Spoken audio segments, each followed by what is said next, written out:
Welcome to Tidy Up Texan. I'm Nicole, and in today's video we are tackling the living room. We're going to declutter and tidy this room up and make it presentable. Now, I have been wanting to get to this room for months. All of these boxes have been shifted around from room to room, and Morgan has finally gone through all the boxes and taken out everything that she needed and put in everything that she didn't. So now I have the green light to start taking it all out.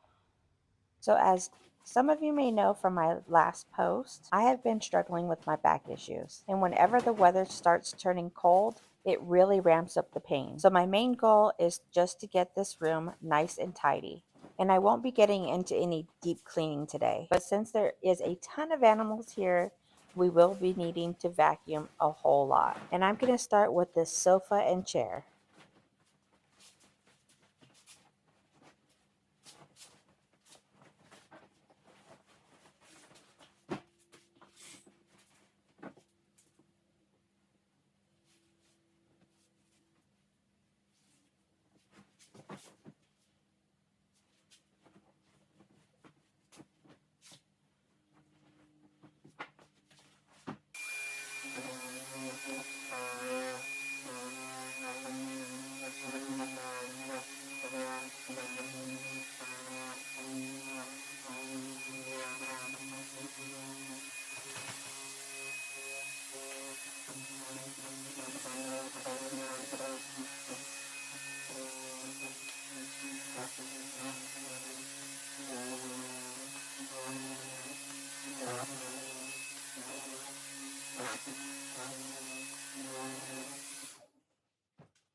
At this point, the vacuum was starting to die, so I had to switch over to my vacuum. And although the stick vacuum was doing a decent job, there's nothing like a corded vacuum to get all of this fur up.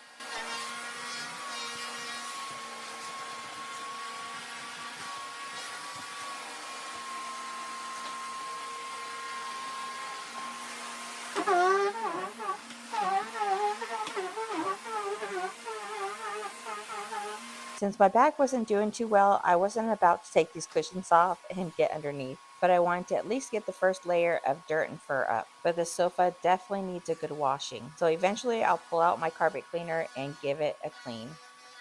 So you guys, I have some news, and it makes me so happy to say that my eldest son and his girlfriend have moved here to Texas and will be renting our guest house as soon as it's done. But until then, they are taking over the guest room. Ryan and I have been trying to convince my son to move out here for the past year and a half. And a couple weeks ago, my son called me up and said, "Mom, I've finally had it with California. I'm ready to get out of here." So of course I told him to hurry up and start packing, and he just arrived a couple of days ago. And of course I am so excited to have him here. My oldest and I have always been very close, and I've missed him so very much, and I know he's just as excited as I am.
All right, we're finally done with the sofas, so I'm going to move over to this side of the room and get this all cleared out, setting everything on the patio for now. And I know everything can be condensed a little bit better, which I'll do another day, but I just don't have it in me today.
All right, now that this area is all cleaned up, I can start moving my way around the room and vacuuming up as much fur as I possibly can. And it is crazy to me how much these corgis shed. And I know Morgan vacuums down here every week. And every week we could pretty much make a whole new corgi out of all this fur.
Again, with these boxes, I know they can be consolidated a little bit better, but I'm still in a whole lot of pain and just don't have it in me. So for now, I'm just going to pull these outside and we'll deal with it later.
All right, this section is complete. We'll be moving on to behind the chair. I'm just going to tidy this up some and of course vacuum. And I really wanted to mop all the floors too, but by the time I was done with everything, my back was done. So I'm going to go ahead and vacuum this section and then go over the rest of the room one more time with the vacuum and then finally vacuum the last chair.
All right, friends, we are just about done. And if you made it this far, I thank you so much for spending your time here with me today. And if you enjoyed this cleaning motivation, don't forget to like the video, subscribe, and hit that bell notification so you never miss a fresh reset. I love you guys, and I will see you in the next one. Bye.